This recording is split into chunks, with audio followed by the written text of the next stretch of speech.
Please welcome to the stage, founder of Black Hat, Jeff Moss.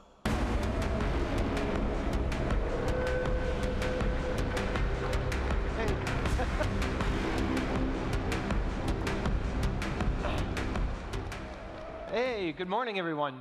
I have brought a special treat with me. It's these sparkly shoes.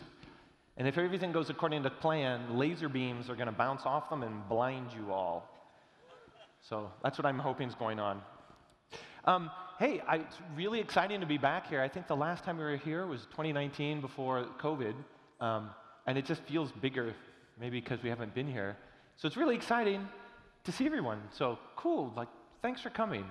I got a couple of thoughts, and then we're going to kick off this amazing keynote panel. Okay, so I say stuff every year, and sometimes maybe what I'm saying is a little too soon, maybe it's a little too late.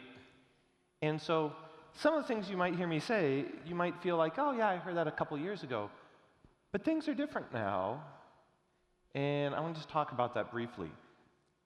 Maybe by a show of hands, who feels like things have sped up? Things have gotten faster, right?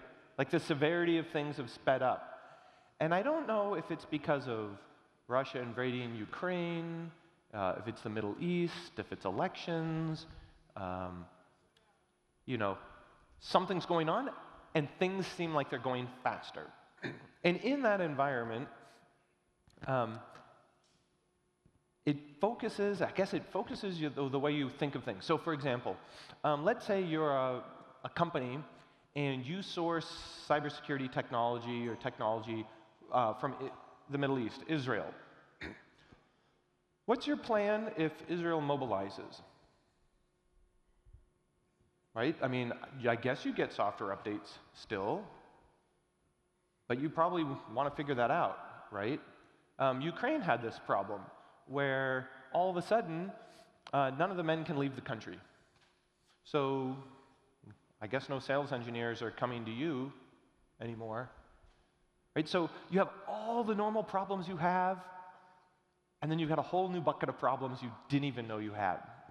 Right? And I think it's starting to realize we've got this giant bucket of other problems that's making me feel like things are speeding up. Like, what do you mean I have all these risks I didn't know about? A couple years ago, after the Russian invasion, a friend was telling me a story. They have a security product I'm sure almost everybody in this room uses, and their dev team was in Kyiv. And what do? Like, the rest of the company's fine, but the developers are getting called up. And so they don't have enough money to put everybody on jets and fly them anywhere. And would they do that if they could? Like, are their families going to want to be relocated with the person who's the developer? Nobody had thought this through. And it turns out, actually, having an honest conversation with the employees in saying, it's super stressful for you, we understand that, we want to support you, we want to duplicate some of these job responsibilities outside, so if you do have to get mobilized, the company survives. So then after mobilization, you still have a company to come back to. And it turned out having that conversation with the employees was actually the most important thing. Like, treating them like adults and telling them this is the situation, they appreciated that, and it allowed them to focus on the work. Do you have like a PR or an HR strategy for that? I mean, I don't think that's a thing that's really routinely taught. Working in a conflict zone. There was another person who had this story, which was his company was worldwide, but they had a development team in Russia. And sanctions were starting to hit, and they were pretty certain they were going to have to shut down their Russian branch. But they had a lot of development, a lot of critical IP in Russia, so they ended up having to build an offensive team outside of Russia, inside their company, to attack their own company, to delete their own company's data while bypassing their own company's security team in Russia. And the CISA was like, there's no playbook for that. Right? But when the CEO says, we're pulling out, make sure they don't keep any of the PII, What do you do? Right? So it just feels like it's different. And it seems to be getting different faster. There's this, maybe time goes fast, so maybe it was more than a year ago. But does anybody remember, show of hands, Microsoft released a report, and it was about, they were doing some threat hunting in Azure, I think, and they detected a bunch of Russian action, and they released a bunch of IOCs, and it was sort of like one of the big first reports about what they saw in their environment. I can't remember the name of the report. But Microsoft released that, and I was like, oh, that makes sense. You know, Ukraine has stuff in Azure. It's a multi-tenant environment. Microsoft's getting the risk model of Ukraine, right? So if Ukraine's against Russia, then probably Microsoft's going to pick up some of that risk, right? And so that joke is, in the cloud, your risk model is every customer's risk model combined. And so I was thinking, well, yes, but in air, sea, land, and space, when you fight, and I shoot down an airplane and it crashes into the ground is still there and the sky is still there. You sink a boat, the sea is still there. But when you fight in cyberspace, it changes. Cyberspace changes. People change routing rules, they change filters, they deploy new technologies, they might rate limit. Like, where you fought yesterday is not where you're fighting tomorrow. So, if you're fighting against Ukraine on Microsoft territory, I would think that Microsoft, the people who control the terrain, have the advantage. They can do whatever they want. They can create a hall of mirrors, they can flip backwards, upside down, like you're in their universe. So, chances are, I'll bet on Microsoft in that conflict. Well, watching from the outside was the International Red Cross, the ICRC. And the ICRC, and the UN in general, they try to remain neutral. They can't really pick sides. And somebody realizes, oh no, we use Microsoft for cloud services, but Microsoft is in a battle with Russia, so Microsoft's conflicted. We can't use Microsoft. Conflicted party. And then somebody else said, oh, yeah, right. Who else do we use that's conflicted? 130 plus vendors conflicted. Now what do you do? So the ICRC is thinking about having to build their own phone, build their own cloud, launch their own geospatial satellites, right? Own Office, own browser. Good luck with that, right? It's a hyper-competitive environment, and we still only have a handful of cloud providers. You're going to be it doesn't make sense. So it's led me to think that in this environment, pretty soon, there will be no unconflicted parties. You can't find a neutral party. What does that mean for you? I don't know, but it's different, and it wasn't like that before. So you should probably think about that, right? And this feeds into this point I want to make. I made it a couple years ago, but I want to reinforce it now because it's much more visible. It feels like we're in this period that I sort of call the great sorting. We're all being sorted from external events. And it's been going on for years, but it seems to be accelerating, and I'll just briefly talk about this. There's essentially a few players. I call them team rule of law. That's where I'm on team rule of law. Team authoritarian, or maybe team autocrat, but team authoritarian, more command and control, more centrally organized. There's team undecided. Team undecided really likes playing both sides off to get the best advantage to themselves. Think maybe India. And then you've got maybe team neutral, like they're too small or they have to remain neutral, like maybe a Geneva or Singapore. And what they're trying to do is get everybody who's undecided to join them. Hey, we'll give you a more advantageous trade agreement. Oh, hey, we'll build some plants in your country. You know, oh, we'll have a technology license agreement. And everybody's competing for team undecided, and they know it. And you can see this sorting going on. For example, just a few days ago in Russia, the government is telling the infrastructure providers to slow down YouTube and switch everybody to our YouTube, RussiaTube, right? Russia is actively sorting people watching videos away from YouTube to our YouTube, right? It's intentional. This kind of tech sorting, the United States, green jobs, you've got to build certain battery technology in the United States, right? We're sorting manufacturing. And so what's going to happen is you don't realize it, but you're getting sorted. The products you're buying, right? Maybe where you're doing business. So you just want to think that through. And finally, one of the tools of this is India pioneered this thing I call app diplomacy. And in app diplomacy, governments dictate to Apple and Google which apps can be listed in their app stores. So for example, China famously doesn't really let anybody list their foreign apps in China, right? Like, we don't get Google in China, but China apps show up in other countries. So India and China get into a dispute, and India looks at their tool belt of diplomatic options and says, aha, no more TikTok in India. And they banned TikTok in India. And it was like almost $6 billion loss, I think, for TikTok. And China was like, oh yeah, we're going to ban, oh, there are no Indian apps in China.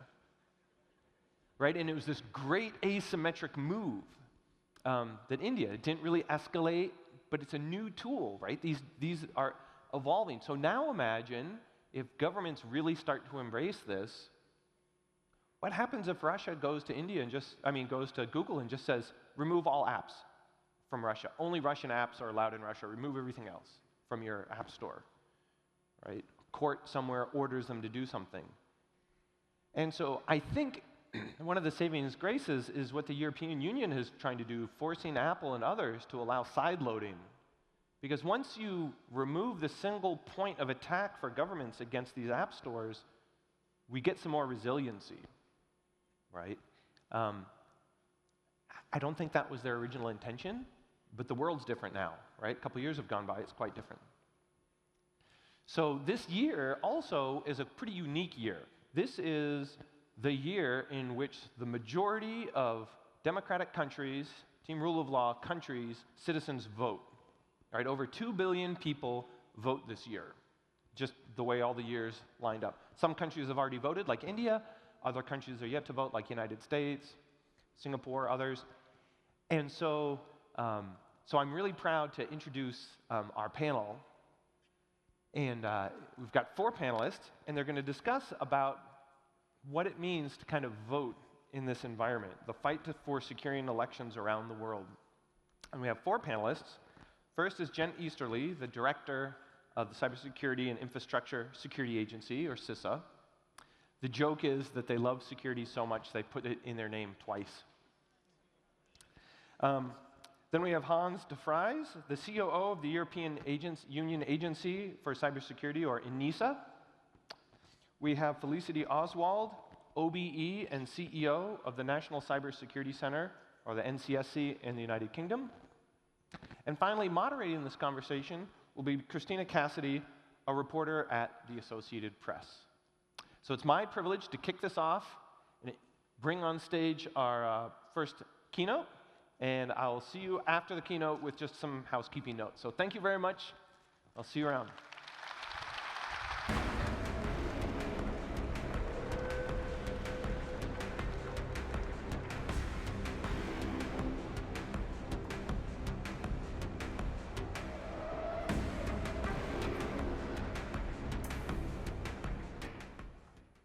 Well, hello, everyone.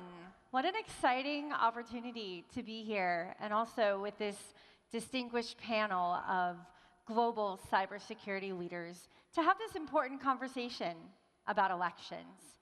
And what a year for elections. More than 50 countries around the world are holding elections this year. It's been estimated that half the world's population are going to be casting ballots. And so today we're going to talk with the folks here about what they do on a day-to-day basis to protect elections. We're going to talk about threats to voting-related systems and efforts to secure them. And we're also going to have a conversation about mis and disinformation, the deep fakes, the cheap fakes, the AI-generated misinformation that we're seeing all over the place. So let's dive in. To get us started, I was hoping each of you would take a minute to summarize your role with respect to securing elections in your country. Well, Hans, I guess it's 27 countries. But Felicity, if you'd like to start. Thank you so much, Christina, and it's fantastic to be here. It's actually my first black hat, so it's brilliant to be here, huge numbers of people. So I'm the Chief Executive of the National Cybersecurity Centre in the UK. We're part of GCHQ, one of the 3 intelligence and security agencies, and our role is specifically to be the national technical authority on cybersecurity, and our mission is to make the UK the safest place to live and work online. Being part of the whole of government effort to secure our elections is a really important part of our mandate. And this year we've had 2 sets of elections in the UK, one local elections that included a number of mayoral elections, that was in May. And then with only 6 or 7 weeks' notice, we had our general election on the 4th of July, which of course is an auspicious day for democracy. A Brit has to acknowledge that here in the room. But our role was specifically about securing those elections, and I'm happy to share some of those lessons today. Great, thank you. Hans? Well, it's really great to be here in Las Vegas, my first black hat as well. I work for a European agency, it's called ENISA, it's a European agency on cybersecurity, and we focus on helping the member states within Europe. So we have 27 member states. Voting is a national responsibility, so they all have their own voting procedures and techniques, etc., but we are here to help them out, and we're going to talk about it a little bit later. We just had elections for the European Parliament and also Dutch elections, and the European elections was about more than 400 million people, so it's the 2nd largest election in the world. Wow, thank you. And Jen? Yeah, so great to be here and great to be with friends and colleagues. So in the US, states run elections. The federal government does not run elections. It really is down to the states. Now, in the aftermath of Russian attempts to interfere and influence the presidential election in 2016, at the beginning of 2017, election infrastructure was designated as critical infrastructure, and CISA, my agency, was designated as what's called the Sector Risk Management Agency. So we are the federal government lead that works with state and local election officials. And since 2017, so over the past 7 years, we have been working with our intel community and our Federal Bureau of Investigation partners to significantly improve the security and resilience of election infrastructure, supporting those state and local election officials who are on the front lines of administering and managing and securing elections. And just to be clear, as a result of all that hard work, election officials ran secure elections in 2018, in 2020, and in 2022.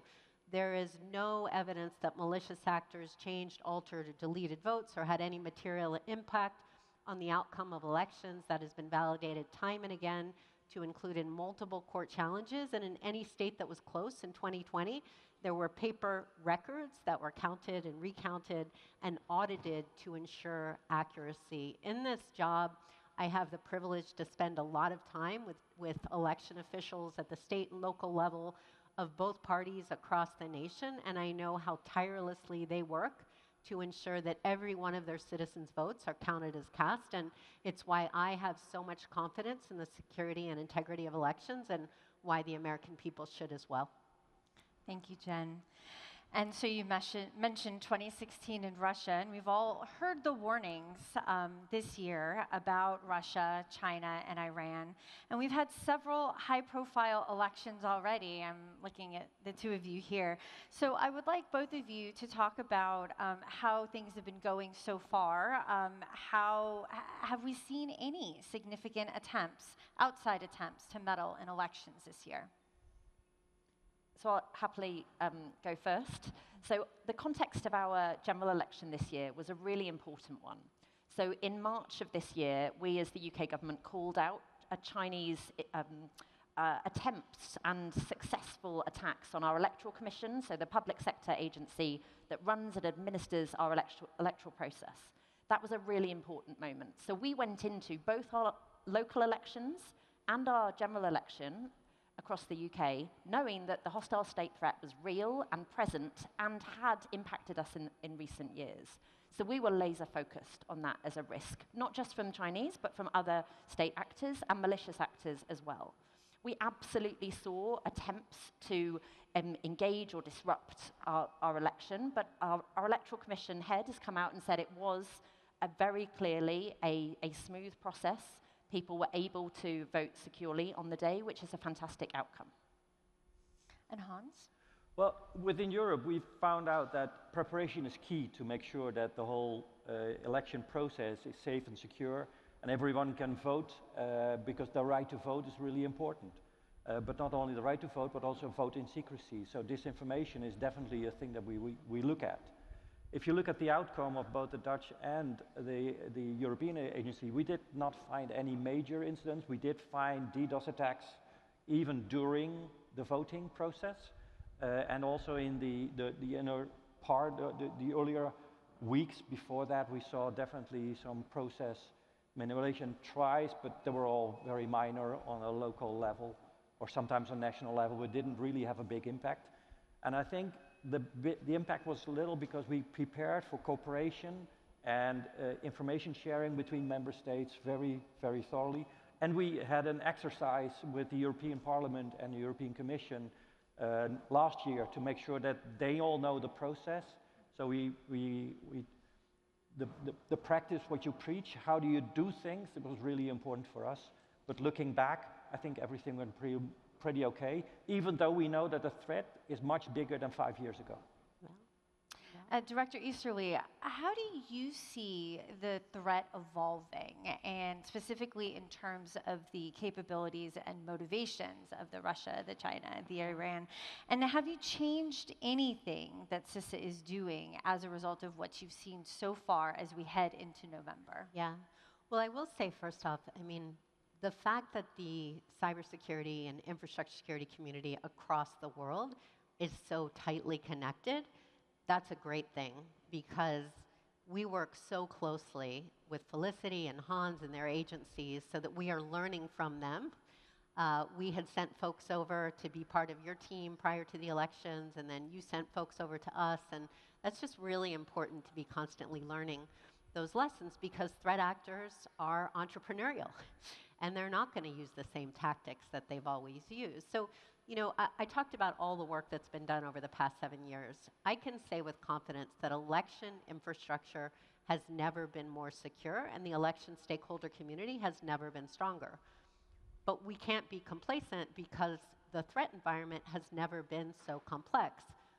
Cyber threats, physical threats, and yes, foreign adversaries attempting to influence our elections, disinformation, malign influence operations. And our intelligence community has been putting out a lot of information on this. There was a report last week that talked about efforts in particular by China, by Russia, and by Iran, Russia, and China to influence elections, Russia being really the predominant threat.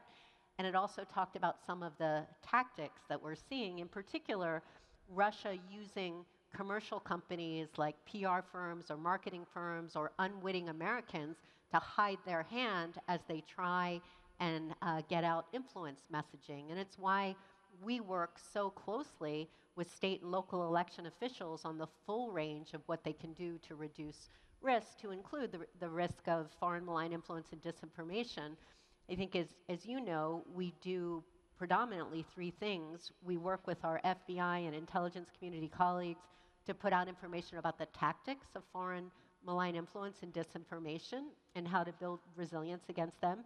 We use what's called the Rumor versus Reality website to provide accurate information about election infrastructure security. But the most important thing we do is to amplify the voices of state and local election officials, because they are truly the authoritative subject matter experts when it comes to elections. And that's a message that I would ensure that everybody here has. If you want information about elections, talk to your state and local election officials. They are the subject matter experts.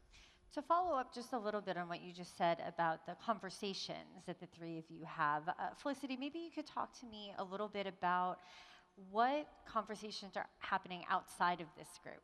I can tell that you guys speak with each other a lot, but what about other nations that aren't represented here? What kind of coordination and communication is happening at that level? Yeah, thank you, Christina. So cybersecurity, as everyone here knows, is absolutely a team sport. That isn't defined by borders, it's not defined by public or private sector differences, so we absolutely work together. We do that, as everyone here will know, through joint advisories on cybersecurity, through calling out individual APT groups together really clearly. That goes beyond partnerships on individual continents and actually stretches the world. So defending our democracy is a shared challenge for all liberal democracies in the world, and we have to work together. So we have bilateral partnerships, multilateral, and also we share lessons. So today I've published a blog on our NCSC website that talks about what we learned. And actually we want those lessons to help others. So one of the key things for me is that our lexicon about information operations, information language that we have in the modern world needs to evolve. So we too quickly go to phrases like deep fakes or hack and leak before actually we've understood that.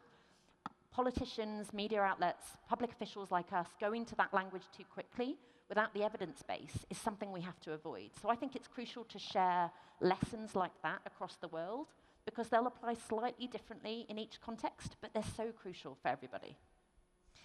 I wanted to turn now to election systems. When it comes to elections, as everyone knows, technology is everywhere. While each country does things a little bit differently, I mean, heck, here in the US, each county, as Jen was talking about, does things differently. Many of the processes are the same. Computers are involved in maintaining voter rolls. And across much of the United States, machines count ballots. Websites report results. So I wanted to talk a little bit about the risks, and specifically, what steps have each of you taken to harden these voting-related systems in your respective territories? And can they withstand a sophisticated cyber attack? Hans, would you like to start? Yeah, I'd like to come back a little bit also on your remark about languages, because there is an election markup language, like AML, like XML, that you can use for a audibility of a process of during the voting and when you use electronic systems. In most European countries, the voting itself is still done by paper and ballot. But the whole process after that is electronic, both electronically and a paper trail as well, because it needs to be auditable. And even for the voter, he or she needs to be able to see his or her vote on the ballot, because when you have voted for a certain person, in Europe it's much more different. Here you have, let's say, you either do this one or that one. Within Europe, you have so many different political parties. So if you voted for a person on a list on place number 35, you must be assured that your vote is being counted on the televote, so on all the lists. That audible trail is really crucial to make it feel safe, but also is safe. So I think that's really important. In Europe, since it's a national responsibility and also a national security environment, because if it really goes chaotic, when you have big influences there, it's a responsibility for the member states themselves. The things that we do is we're trying to combine all the knowledge that there are from all the member states, all 27. We do crisis management exercises, as I explained earlier, but we also have, during the elections and before, bi-weekly mechanisms of sharing information, what's happening, and telling this has happened here in Slovenia, this has happened here in the Netherlands, this has happened here in Ireland, so everyone knows the same thing and feel comfortable about that. And that sharing information during the process is really crucial to bring ease of what's happening. Jen, would you like to? Yeah, so on the infrastructure, as we mentioned, states run elections, And the saying is, if you've seen one state's election, you've seen one state's election. I mean, the complexity of election infrastructure was really mind-blowing to me. I didn't know much about elections before I took this job. And so it's been an incredible journey of discovery and a learning experience over the past 3 years. But the complexity and the heterogeneity, the diversity of election processes and infrastructure actually makes it very resilient.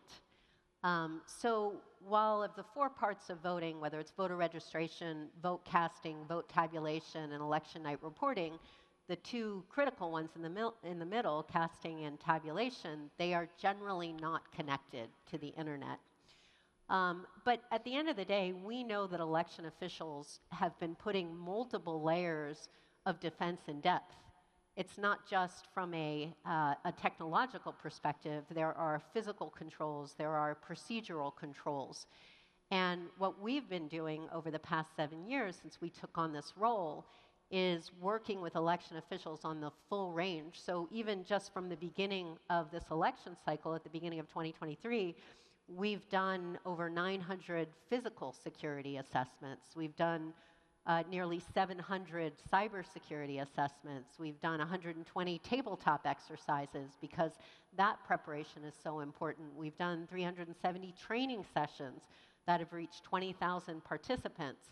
And so we are working to reduce risk across the full spectrum, whether it's cyber, operational, physical, or the threat of foreign malign influence and disinformation. And all of that are part of the layers of controls in place so that the American people can have confidence in the integrity and security of the election infrastructure and election processes writ large. Felicity, would you like to? So we have still pencil and paper in the UK and broadly hand counting. So to some extent, I think that does provide us with decent cyber resiliency. But Christina, you said that of course we still have digital voter registration. We have infrastructure that enables the local authorities and the presiding officers in each polling station to run their day. Those things are so fundamental. CISA has done amazing work engaging with those election officials around the US. And we, along with our national protective security authority counterparts, so the equivalent part on physical threat and security, have done the same. We're engaging with local authorities about how we bring the best of our knowledge to support them. They've done an incredible job, along with our Electoral Commission and other partners, to really secure the UK democracy this year.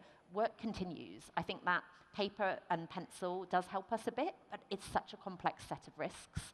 And adversaries are trying to be one step ahead. So our job is to ensure that we're being as integrated as possible and really applying that teamwork as much as possible as well.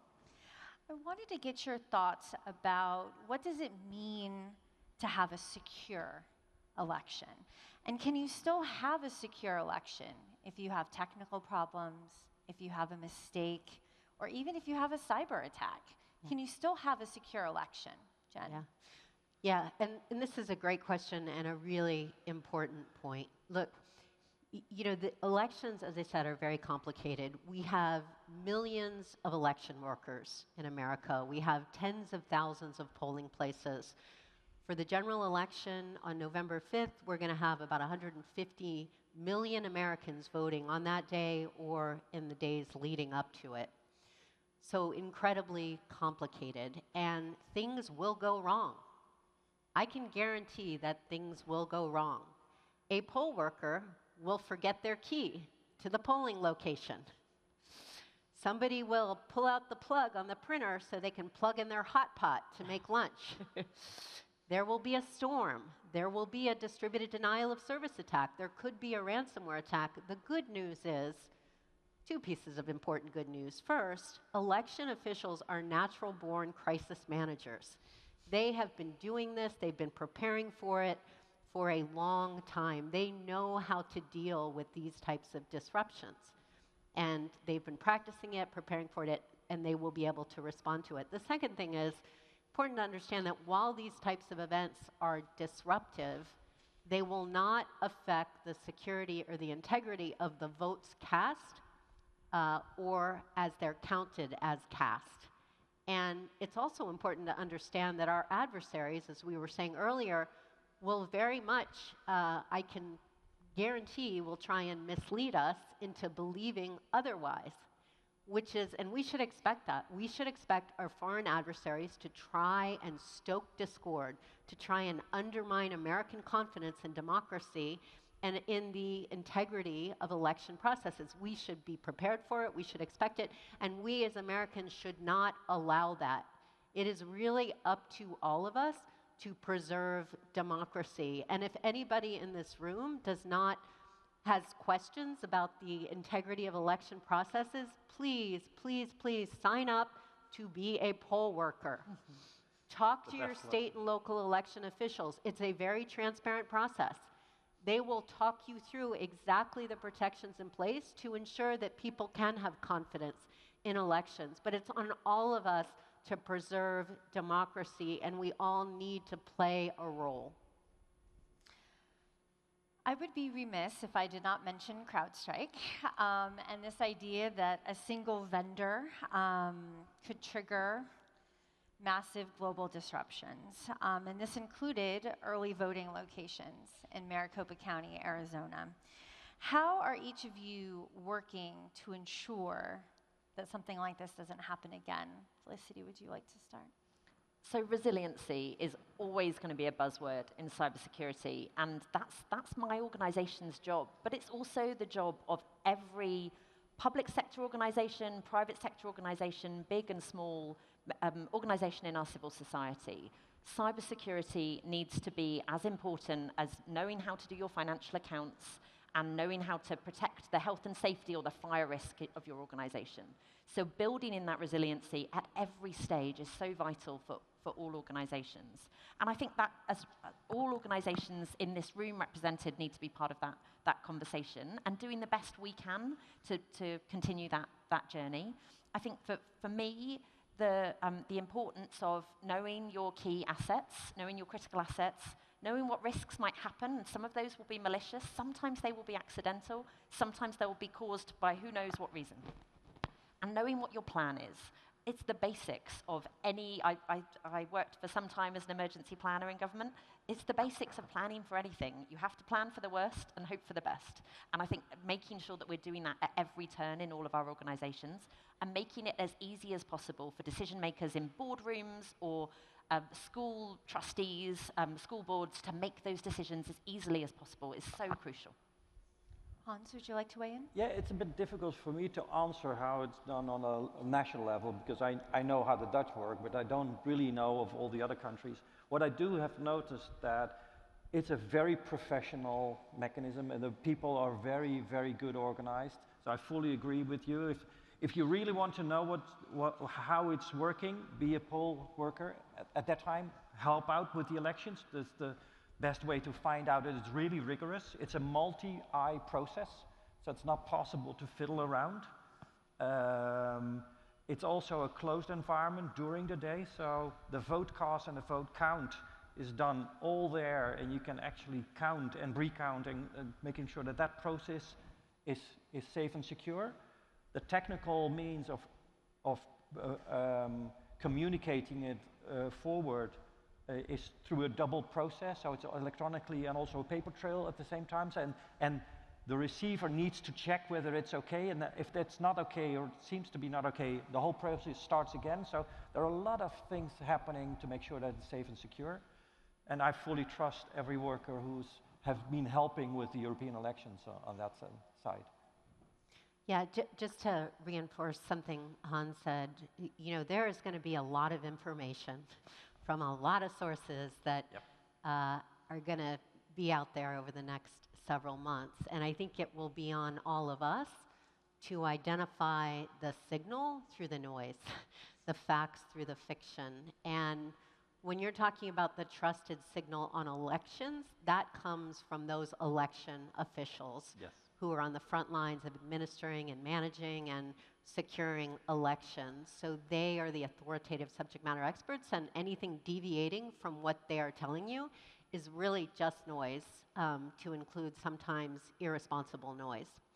On the CrowdStrike incident, I think all of us were probably up at various times. I know I was up about 2 a.m.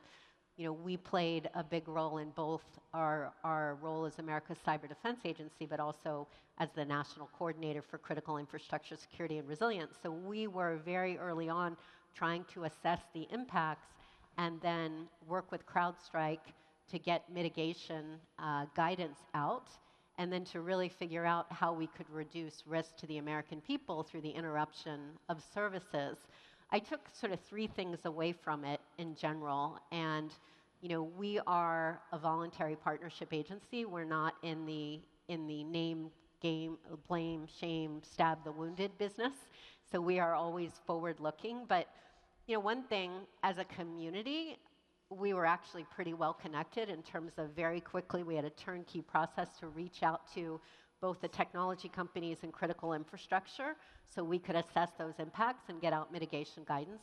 So I think it was a good thing for the community and the connectivity we've built. Second, you know, it just reinforced what we've been saying about the importance of technology vendors developing, designing, developing, testing, and deploying software that is secure by design. And we saw that cybersecurity vendors were not immune from issues around software quality and design. And it really reinforced just how ubiquitous software is and how much we depend on it working properly. The big lesson, I think, though, the third piece is really the resilience. What was going through my mind was that, oh, this is exactly what China wants to do, but without rolling back the updates such that we could all reboot our systems, whether it was 12 times or 15 times, to get the services back online.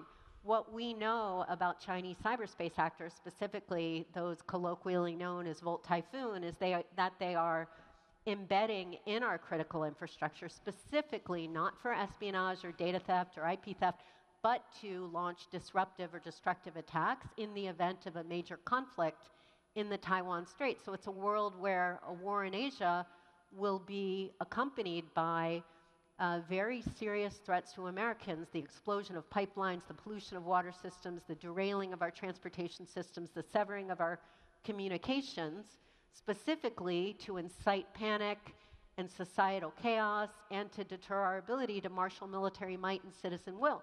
So that's the lesson, is what do we need to do, as Felicity was saying, to build that resilience now so we are prepared for that mass disruption. And that's what we've been working with the private sector so they understand these threats and what they need to do to drive down that risk and to be prepared for it.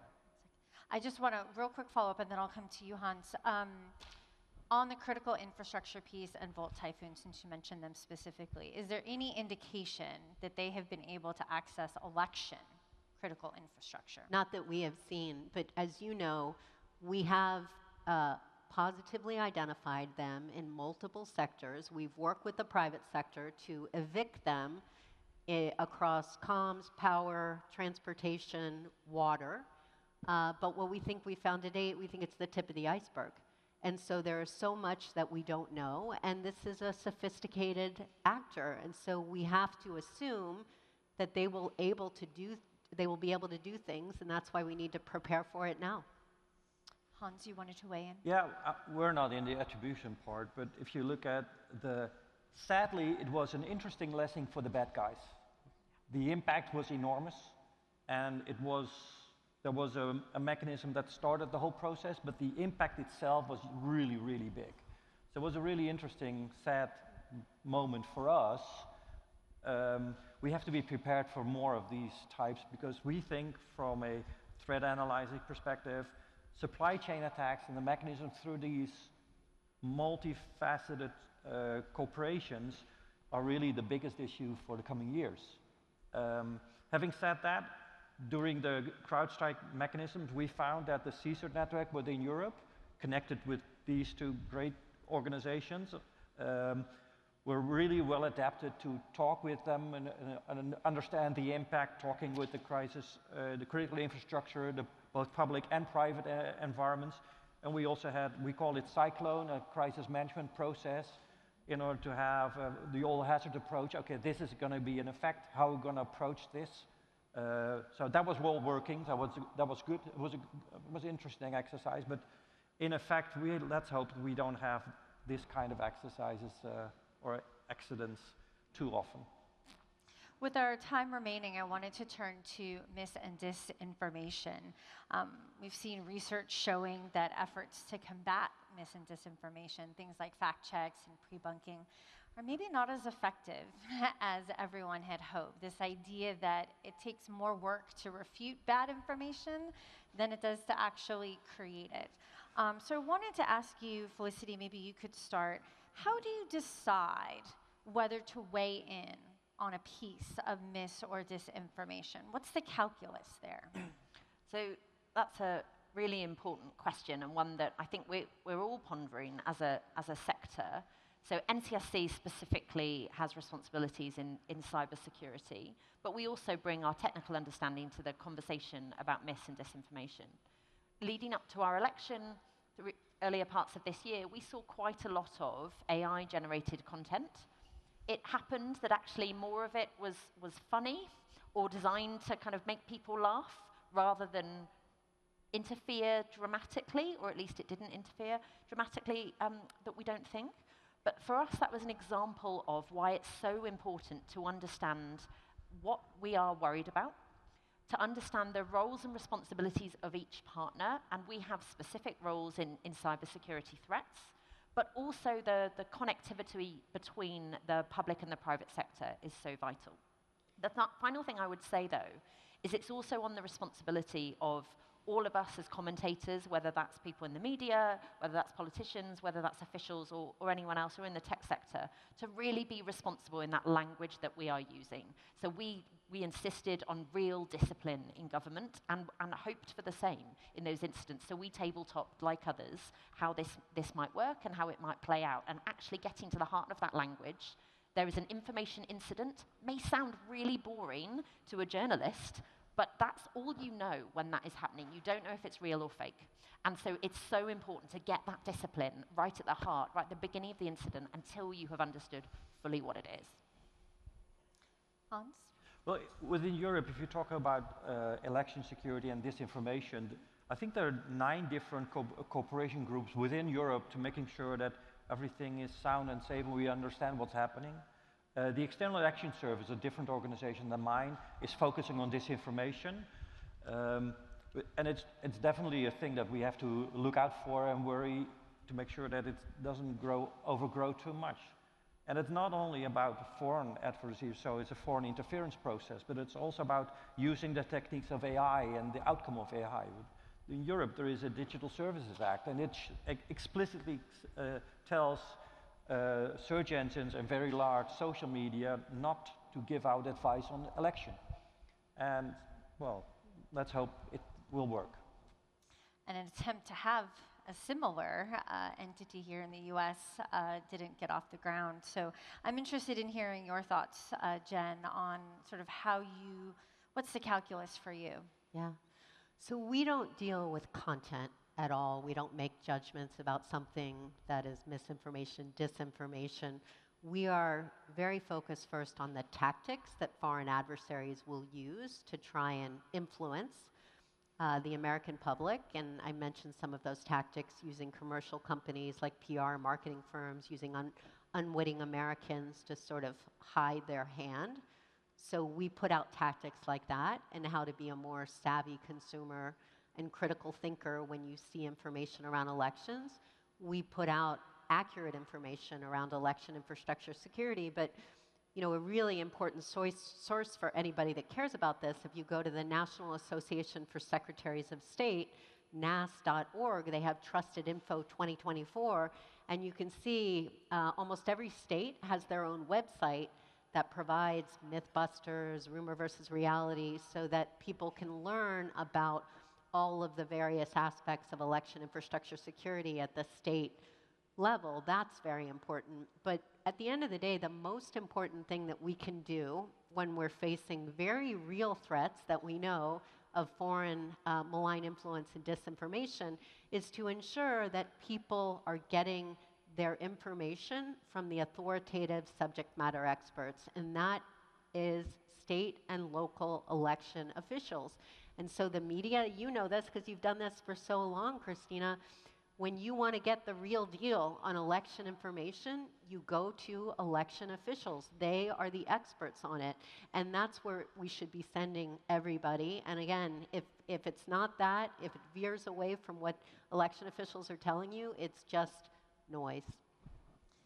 We've seen mis and disinformation, and particularly deepfakes with the use of generative AI, targeting candidates in Moldova and elsewhere. Bangladesh, I think, is also another one. I wanted to ask sort of about Moldova in particular, because we've seen a lot of things happening there, both sort of infrastructure and also mis and disinformation. What do you make of what you're seeing? Are there lessons that you're seeing happening there? Is it sort of in the interest because of the history and proximity to Russia, or is it a testing ground? I mean, what are you thinking about what's happening in Moldova?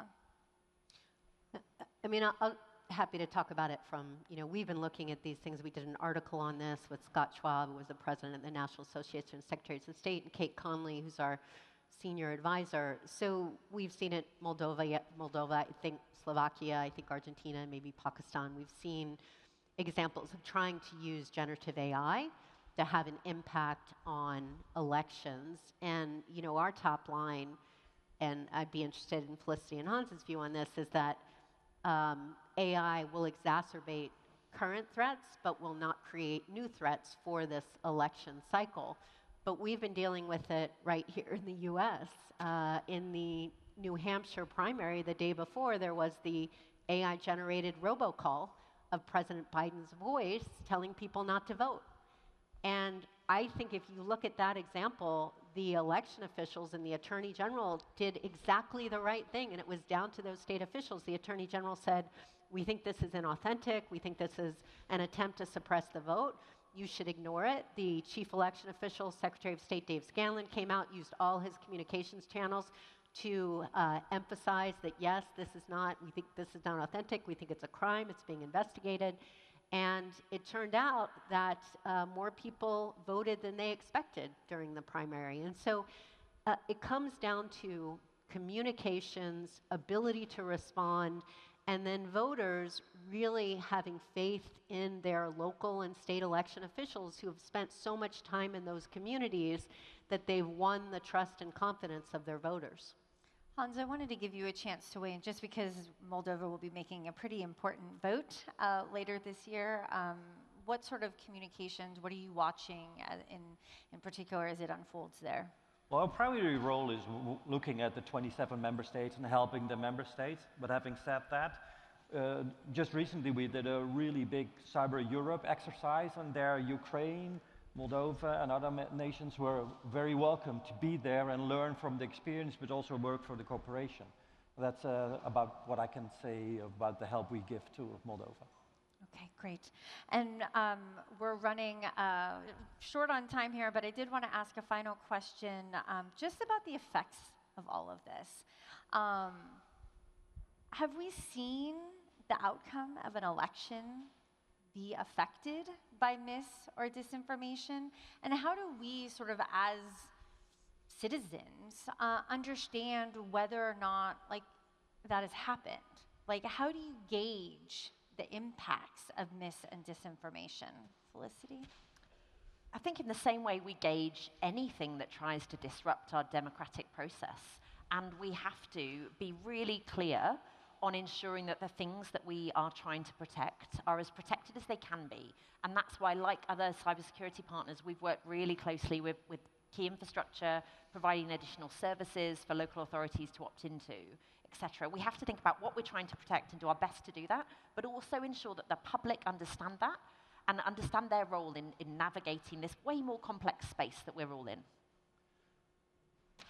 Elections is really integral and a key part for democracy.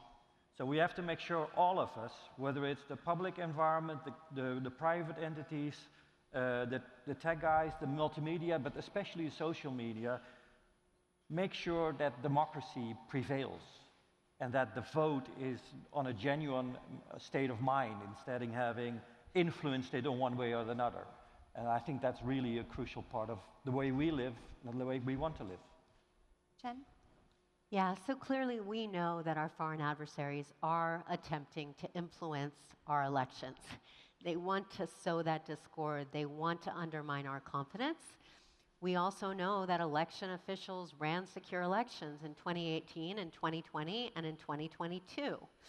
And I have great confidence that election officials will run secure elections in 2024 because the incredible work that has been done over the last 7 years to increase the security and resilience of election systems to include the multiple layers of technological, procedural, physical controls in place. But it is up to all of us to ensure that we preserve the golden thread of our democracies, free, fair, safe, secure elections. And we all need to play a role in that. We need to resist adversary attempts to influence, interfere in our elections, and we need to be part of the process. And so that would be my big message to everybody. Well, I think we will end there. Thank you all so much for being here. Thank you to the panel.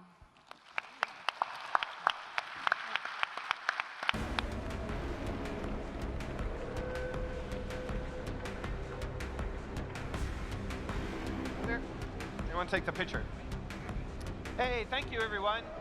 I've got just a couple of announcements before we get going. First up, our briefing sessions start in about 22 minutes. You got about 22 minutes to get to the briefing sessions. Business Hall is now open. It's on level 1, Bayside A, B, C, and D, so you can also go in there. The main stage presentations are starting at 12:15 after lunch, and Oceanside's A on level 2. And tonight there's the reception at 5 p.m. in the Business Hall. And finally, I'll see you back here tomorrow for our Day 2 keynote with Moxie Marlin Spike, the author and creator of Signal Messenger. Thank you.